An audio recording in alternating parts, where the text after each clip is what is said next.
I'm Ken Tadashi Oshima, professor of architecture at the University of Washington.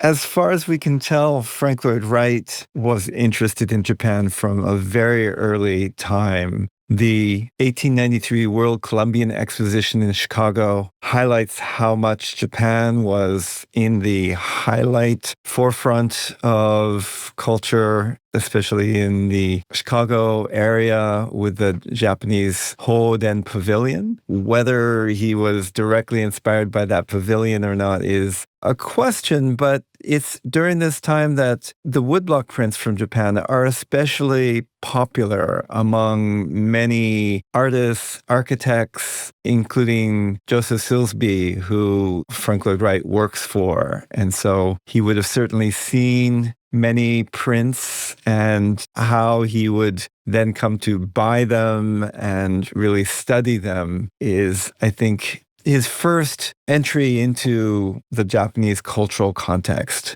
In 1905, he has the opportunity to actually travel to Japan, and we see that through this album and how he's going on the ship, arriving in the Yokohama port and going not only to Tokyo and Kyoto, but to waterfalls and other landscapes that are, I think, of particular interest as they contrast with the Midwest prairie. But what we can learn from this album, I think, is tremendous in terms of seeing how he is looking to traditional Japanese gardens and the relationship of buildings to them. Having to consciously take a photograph or acquire a photograph of a particular view would be very intentional. So we can really look to these photographs as records of what he's really trying to see and note, whether it be the particular shape of pine trees that are more organic and irregular, and how he looks to that particular character.